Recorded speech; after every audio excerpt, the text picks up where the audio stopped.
I think of myself more as a faculty cheerleader for technology because I think you guys need it.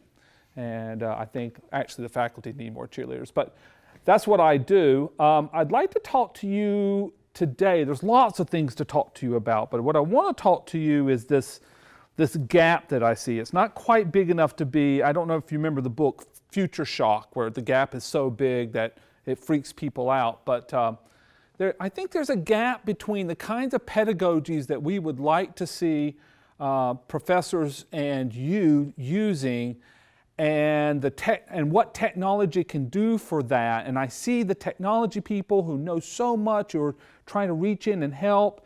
It's kind of like stalactites and stalagmites, and you see some faculty kind of reaching up and maybe know enough, but there's a lot there that I think is missing, and I don't have the answer for it, but I'd like to show you.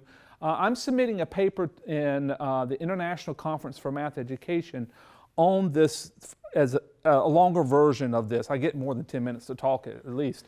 So what I want to talk about is my Calculus 2 class, which is a lot like organic chemistry. It's the class that most people fear when they have to take it. These are the subjects including, and that is a hefty piece of technology.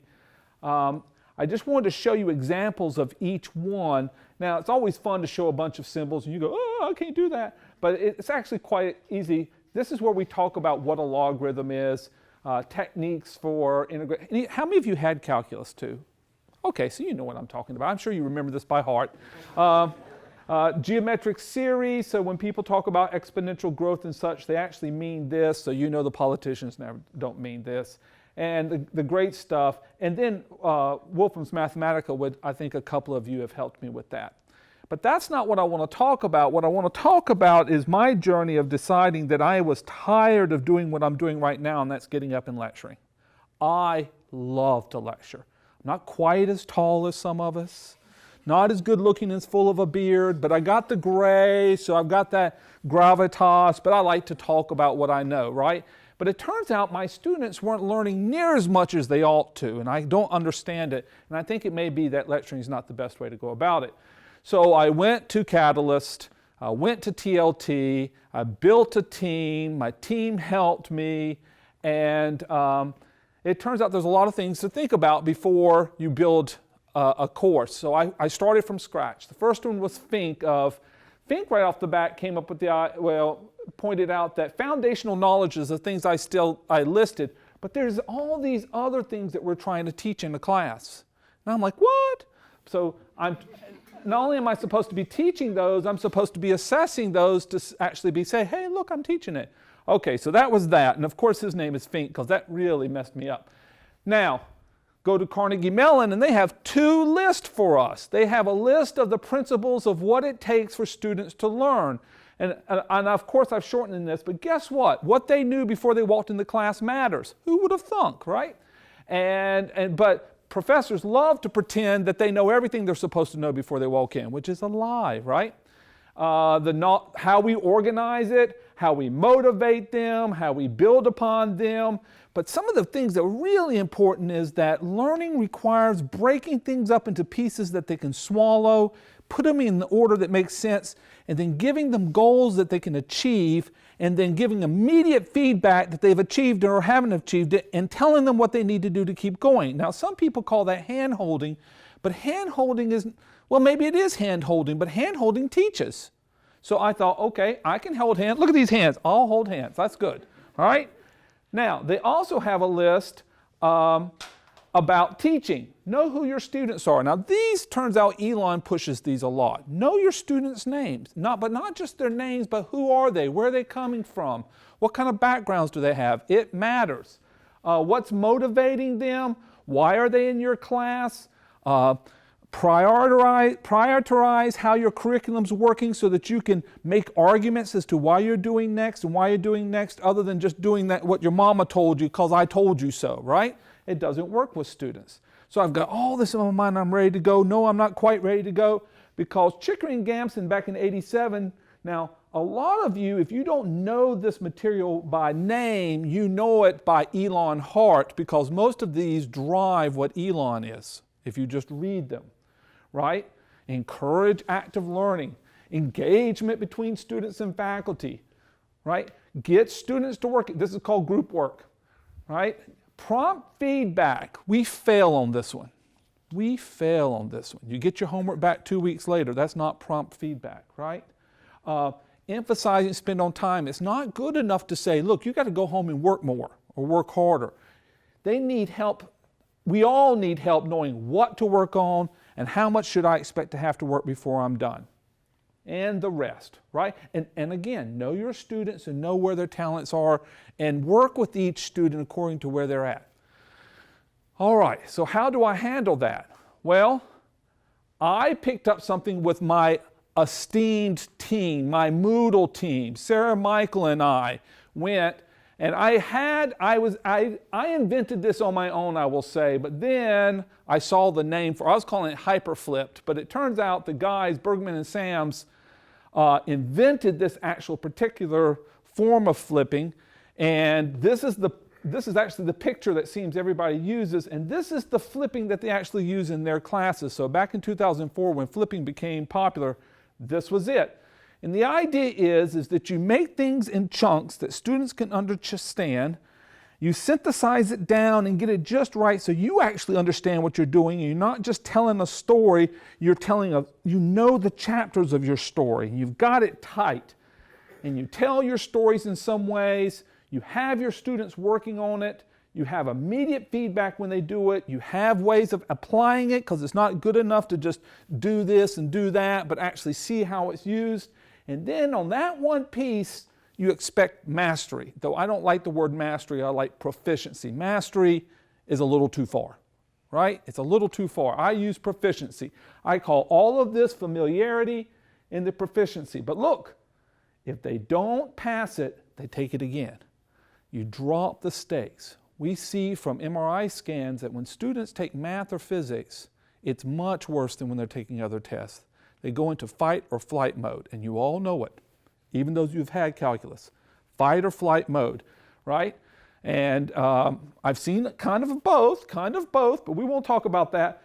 But if you can say, hey, you didn't pass it, fine, take it again. We'll work on what you got to do. That's low stakes testing. Okay, now where does the technology come into play? Well, first of all, let me talk about the modules. I broke this up so I've got, as you saw, I had 6 things. The mathematical goes all the way through it. I have 5 main subjects that are kind of distinct. I sliced them in half this way, not this way, but this way. So I sweep through all 5 chapters one time, and that is my first wave. So they can get the basics of it. And if they can get through this first wave and pass the final, they got a 70. The second wave, they go right back through all that material, but then they have choices. Giving students choices gives them autonomy, makes them self-directed learners even more. And that's when they do the hard stuff, the harder, it's all hard, the harder stuff from each of those 5 sections. So this is a total of about 10 modules. And then they have a final that's a minimal bar. The final cannot help their grade. They have to make a certain bar on the final to keep the grade they have earned through their mastery. Now, here comes the technology. Be ready. Okay? So there is one kind of technology going in here, and then another kind going in here, and I'm just going to work through these. So let me back up. So on the flipped mastery, right off the bat, I have to have a learning platform, Moodle, and I need lessons that only kick in when other lessons have been done. So I use conditional lessons and all. Now what I want you to think about is what does the average faculty member know about all of this? They don't. This is I consider myself an example of someone, I taught Microsoft products and program and such, so I consider myself one of those stalactites coming up from the ground that reaches way up into the technology. But how do we form this gap? And I know my time is burning. But so here's the conditional lessons. I have to go in there and program in this. I have to pick up the phone and call Sarah or Michael every other day for a while there. And then WebAssign. It's another completely different program. It's hooked up to the textbook. There's a electronic form of the textbook, so no longer paying $300 for a textbook. They can pay $70 in there. Large problem sets, but I have to set up those problem sets. I have to stratify those problem sets. And then with the applications, I write Mathematica notebooks that they have to turn in using assignments on my learning platform. But I will point out that trying to trade grades back and forth between WebAssign and Moodle doesn't work. It'll do it with Blackboard, but it won't do it with Moodle. Okay? So this is something you have to go in there and grade, and it's not always the easiest. Sometimes like, nope, you do them one at a time with 5 clicks in between. You know how that is. It is angry. Then they take a stratified sample. I believe that in this has taught me that whatever the problems here, this will have maybe 50 problems in it. I expect they will, out of that as a sample, stratified sample, meaning maybe 3 out of this 5, 2 out of this 5. So different people get different homeworks, but it's all in the same type. And then these do the same thing, except there's 10 problems. 10 is a nice number, right? It's just a few more than the fingers that we got. So 10 is a nice number, and I set the bar at 85. Got to make an 85. 84.9? No. You take it again. Not yet, that's what I call it. Not yet. You make an 85.1, and I say, you know what we call that? Passing. You are proficient. You have shown me proficiency. Well, they say, well, I saw a problem in here I didn't see in the homework. I'm saying, someone saw it in the homework. Go back and look at it. Go back and look at it. Work on it. We'll work on it. I'll work on it. Write it down quickly, and we'll work on it together. We'll figure it out. The problem is if they take the test over and over again, then that means you have to create a new test, and a new test, and a new test, and a new test. That's a lot of work. I figured out a way of going around that, but it's a kludge. A lot of this is kludging. A lot of this is kludging, right? And then coming along, whoop, I didn't mean to back up. I meant to go forward. Blast videos. Now that's the part that people really focus on. And TLT, bless their hearts, helped me. They got me a Blue Yeti that I think I would break fingers if someone tried to take it away from me right now. Sherry showed me, I just talked lots about how do you communicate and how do you synthesize so you can get something down into sub 10 minutes. And I will tell you this, if you can get an hour and 40-minute lecture down into 10 minutes that the students can rewind and rewind, they love it. No matter how you slice it, they can live with that. They will watch it too, and they will watch it more than once. They can watch it 3 times and they still haven't spent the same time in class. So my class time, I tell them, bring your headphones in, you can watch it in class. They were like, what? I'm like, I just want you doing math. Watch it in class, do math in class. Each of you can do your own thing. They all wear the headphones. They want to listen to music. Fine. We're just doing math. They like the theme. They like the idea. However, a lot goes on in that. Now, I threw a lot of ugly stars on there because this is not the end of the story. There's lots of things that are going on constantly that I can talk to you about, but see, it goes on the other end. You need to know about the pedagogy. You need to know what I'm trying to accomplish. So when you're asking a professor, and see, I go to your project meetings, I think the stuff you do is amazing. I can't believe how much work you do with the little that you have. But you ask what we want, we don't know what we want. We're trying to envision it. You're the ones who know the technology. We're the ones who know the pedagogy. There's got to be ways where we come together and get chances to go, oh, because once I got the pedagogy, I learned lots of other things. And let me just go through them real fast. Am I okay on time? Real fast on time? Yep. I hear you. I hear you. That's a yeah. So I got about 10 more minutes. Okay. I got about 10 more minutes. There's the log down on cheating, but you know what? This is my least care. I tell them over and over, if you game my system, if you game the system, of course you're going to make a good grade. But I know where your future's headed. That's fine. I ain't worrying about you. Buy-in. I spend more gray hair fighting with my colleagues on this, right? The only ones I can get real buy-in are you guys. But I have a few, and they are growing. And I've got few in power, and that's all I need. Open text. I'm tired of my students paying for big textbooks. But that means that I've got to get money to write my own questions, and it's going to take a long time, and I'm going to need a team. And that means the WebAssign, it would be nice to get a free homework assignment, means I've got to write more. This is work here. This is work, and I can't do it without technology, folks. Socialize. I'm missing one of those things. These are math majors. They don't like talking to each other. They like giggling at each other and winking no, they don't wink at each other. But I need them to socialize, and they do. They work with their friends and stuff, but I need better ways of doing that. We're going to do that in the innovation room. I've got ways. I know how I'm going to pull that one off. This interleaving, I don't want to spiral. I need each test and each homework to have old problems in it so they don't compartmentalize it and say, whoop, I know that, bye. Oh yeah, I remember doing that last week and I've forgotten it now. Got to do some interleaving. Moodle's not helping me there, and neither is WebAssign, because WebAssign only has one conditional statement for each one. I can only list one conditional statement before it releases the next object. Moodle will do a bunch. WebAssign will do one. WebAssign has really failed me there. Assessment. If it doesn't happen, this is going nowhere. And I don't mean that assessment like our deans tell us about check off some boxes and stuff. I know they don't tell us that, but I mean real assessment so I can go to my colleagues and your colleagues and we can go to conference and say, look, we got the answer. We got something better, and then we go and ask for raises, all right? The more of the hard problems, troubleshooting. Here's the other thing. Our faculty are afraid of BYOD because it's not what they're trained on. They have every right to be afraid of that. Now, I have told my faculty when your computers that are in the classroom, they say, oh, they don't work, da-da-da. I'm like, did you pick up the phone? I've already started talking like you guys. How many tickets have you called because of that? What do you mean? I'm like, how many times did you call? I didn't call at all. I called once. I'm like, then they don't know it's a problem. Every time it happens, call, and then at some point they'll say, oh, I have 10 tickets. I know this is a problem. Yes, I'm there with you. Now, I'm almost done. Don't be mad at me. Okay. So, no. Now, yeah, well, it's true. It's true. All right. So I just wanted to show you the last thing, and I'm glad she's here because there are tons of videos on calculus.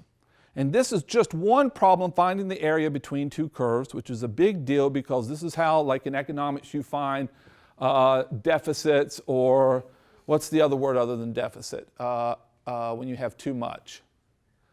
Y'all in economics. Surplus. Yes, thank you. Now, notice this guy. What is he doing? The same thing every professor I ever had in class does. Notice this guy, what he's doing. The only thing I noticed is obviously I'm not taking enough steroids to be a math teacher, right? And he ain't as tall as us, so that ain't good, right? But he's definitely, yeah. All right? Now, you know the MIT guy, right? Now we're back to real math major here. But they're drawing these pictures. He draws his sine wave better. I will give him that. Look at this. Now we're going to paper and no face at all. That's probably best. I've seen this guy before. And look at that mess. Look at that. Come on. And this is new. You know what? These people have tens and hundreds of thousands of hits on YouTube. This and this, or now we're on Khan. You know that's up in the millions. Now look at that guy. Wouldn't you give him the 100,000? But what's better here is right there, that's my daughter. So this is a family atmosphere. I know you'll think people are going to hunt me down, but if they want to steal that crap, let them go right ahead.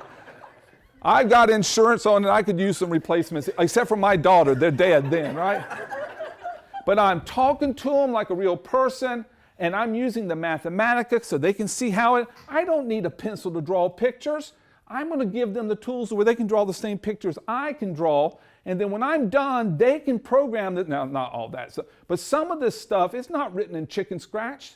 It's written right, and I can show them the rectangles and stuff in the area, and I can hand them these notebooks afterwards and say, here you go. And they come back with these notebooks, say, how did you do this? And I can show them. So the talks are integrated into the classroom so they can have it in their hand. Now, the point is I think I've got something going on here, but how do we get, not me, not the special case, right? And I have been called special for lots of ugly reasons, but how do we get more faculty who are doing really cool things to reach up and it's only a halfway point, and the technology people are down there with them where you understand the pedagogy. So when they say, I want so-and-so, you have a deep understanding of what they want and you can work together. I don't have the answer to that. But we're going to be a new place when that happens. Am I right? That's what I wanted to tell you today.